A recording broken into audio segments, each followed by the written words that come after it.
So hey there and welcome back to the channel. আজকের এই ভিডিওতে আমি একটি রেঞ্জ টেস্ট করতে চলেছি কোমাকি X1 ইলেকট্রিক স্কুটি। এটি একটি অ্যাফোর্ডেবল ইলেকট্রিক স্কুটি যেটা আপনারা 40,000 এর মধ্যে কিনতে পারেন, আর এর মধ্যে আসে 1.5 কিলোওয়াটের একটি লিথিয়াম ব্যাটারি। তো এই স্কুটিটা 1.5 কিলোওয়াট লিথিয়াম আয়ন ব্যাটারির সাথে কতটা ট্রু রেঞ্জ প্রোভাইড করে সেটা এই ভিডিওতে আপনাদের সাথে শেয়ার করব। তো আমি অলমোস্ট এই কোমাকিটাকে 15 কিলোমিটার চালিয়ে আসলাম বাগডোগরা থেকে। আমি এটিকে নিয়ে তিনধারিয়া হয়ে কার্শিয়াং যাব আর রিটার্ন যাব রোহিণী রোড হয়ে। তো টোটাল আমি 85 কিলোমিটার এই কোমাকি X1 স্কুটিটাকে চালিয়ে দেখব। তো এখন আমি আছি শুকনা ফরেস্টে, আর আমার পাশ দিয়ে যাচ্ছে দার্জিলিং হিমালয়ান রেলওয়েসের লাইন, আর এই রাস্তাটা সোজা তিনধারিয়া হয়ে কার্শিয়াং কানেক্ট করবে। তো বাগডোগরা থেকে শুকনা হয়ে তিনধারিয়া হয়ে কার্শিয়াং যাব আর রিটার্ন যাব রোহিণী রোড হয়ে। তো টোটাল এটি 85 কিলোমিটার্সের মতো। তো আমি এখন চলে এসেছি শুকনা ফরেস্টে, যেটি বাগডোগরা থেকে 15 কিলোমিটারের মতো হবে, কিন্তু এই কোমাকি X1 এর যে মিটার আছে সেখানে এটা বাড়িয়ে শো করছে 20 কিলোমিটার। আমি এর আগেও ভিডিওতে বলেছিলাম যে এটির যে ইনস্ট্রুমেন্ট কনসোলে যে কিলোমিটার রিডিংটা যে আছে সেটি অ্যাকুরেট হয়, তার থেকে সেটি অনেক বেশি।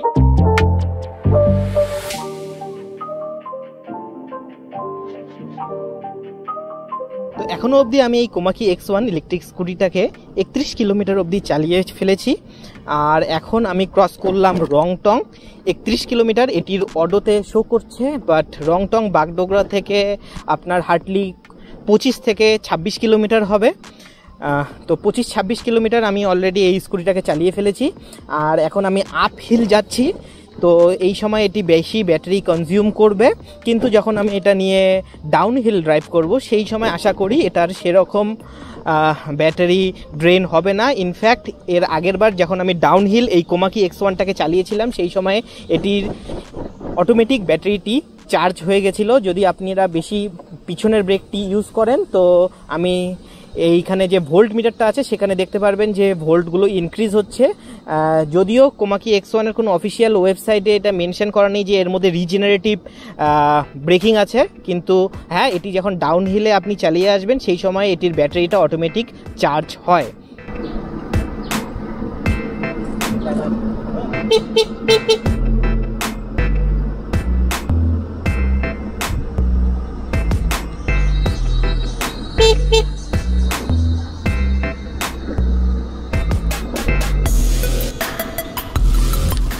তো আমি অলমোস্ট তিনধারিয়া চলে এসেছি, আর আমি প্রায় আপ হিল 10-12 কিলোমিটারের মতো চালালাম, আর এখন যে ভোল্টেজটি শো করছে সেটি 47.3 ভোল্ট।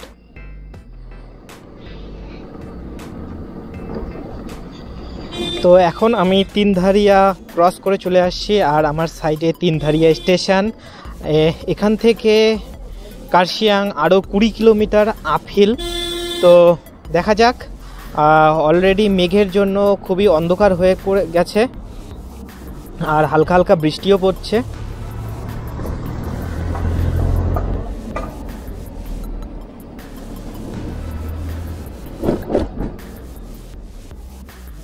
তো আমি অলমোস্ট বাড়ি থেকে 40 কিলোমিটারের মতো চলে এসেছি এই কোমাকি X1টা নিয়ে, যার মধ্যে আমি 30 কিলোমিটারের মতো পাহাড়ি রাস্তা এটাকে চালিয়েছি। আর একটু সামনে গেলেই কার্শিয়াং।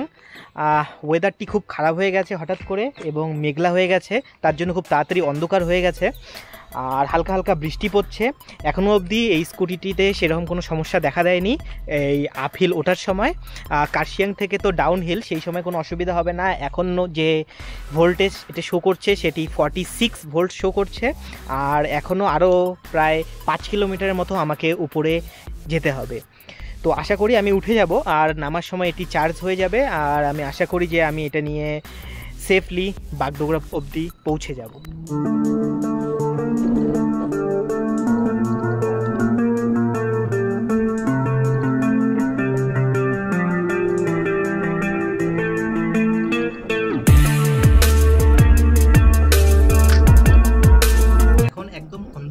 গেছে, আর কিছু বেশি একটা ভিজিবিলিটি দেখা যাচ্ছে না, হালকা হালকা বৃষ্টি পড়ছে, আর চার্জ প্রায় শেষের দিকে। আশা করি যে এটি আর 5 কিলোমিটার আছে কার্শিয়াং, সেটা উঠে যাবে। যদি না ওঠে তাহলে একটু সমস্যায় পড়তে হবে, কেন কি আশেপাশে সেরকম কোনো লোকালিটি নেই যে চার্জ করতে পারবে।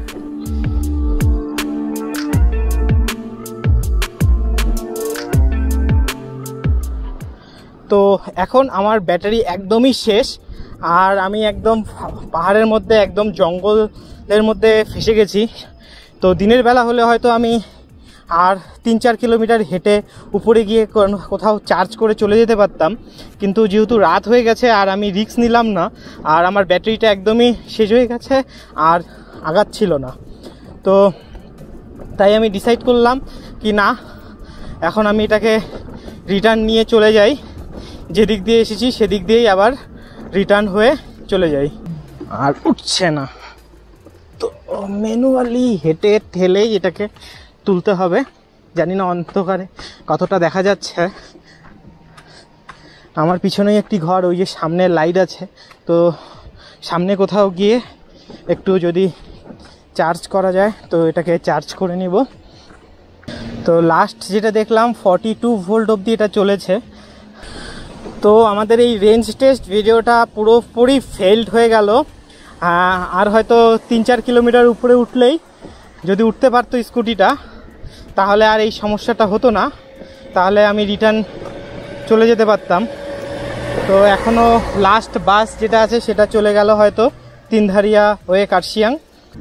তো এখন আমি ডাউন হিল যাচ্ছি, আর স্কুটিটাকে অন করে রেখেছি, আর হালকা হালকা পিছনের ব্রেকটা প্রেস করছি, তার জন্য যে স্কুটিটা আছে হালকা হালকা চার্জ হচ্ছে। যদিও এটার ম্যানুয়ালে বা কোথাও মেনশন করা নেই যে এর মধ্যে রিজেনারেটিভ ব্রেকিং আছে, কিন্তু আমি আগেরবারও যখন পাহাড় থেকে নেমেছিলাম এটা চার্জ হয়েছিল, আর এখনও এটা চার্জ হচ্ছে।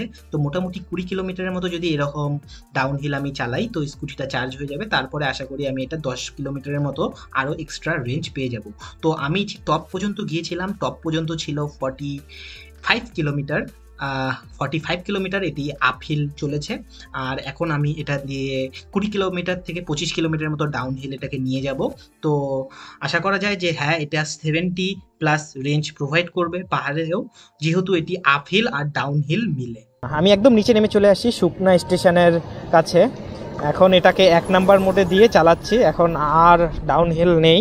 দেখা যাক এখন এই চার্জে এটি কত দূর চলতে পারে, কিন্তু এটা শিওর যে এর মধ্যে রিজেনারেটিভ ব্রেকিং আছে, যার জন্য এটা পসিবল হলো। না হলে আমার স্কুটিটা একদমই ডেড হয়ে গেছিলো উপরে, সেটি আবার চার্জ হয়ে গেল। তো রিজেনারেটিভ ব্রেকিং থাকার জন্যই হয়তো এটি চার্জ হয়েছে, কিন্তু ফিচার্স ওয়াইজ এটা কোথাও মেনশন করা নেই। তো আমি টোটাল এই স্কুটিটাকে আপহিল আর ডাউন হিল মিলে 70+ কিলোমিটার এটাকে চালিয়ে দিলাম, আর এখন এটার ব্যাটারি একদমই ড্রেন হয়ে গেছে, একদমই শেষ, আর একদমই এগোচ্ছে না। তো এটাকে একটা আমি নিয়ার বাই একটা শপে এটাকে চার্জে বসিয়ে দিলাম।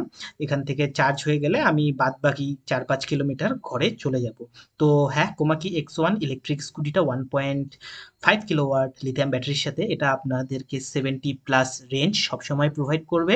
যদি এটা প্লেন্স হতো তো সেই ক্ষেত্রে হয়তো আমি 80 থেকে 90 কিলোমিটার এটার মধ্যে রেঞ্জ পেতাম। So thanks for watching this video. আর আপনার যদি এই ভিডিওটা পছন্দ হয়ে থাকে তো সাবস্ক্রাইব করবেন, আর আপনাদের মতামত কমেন্টসে জানাবেন।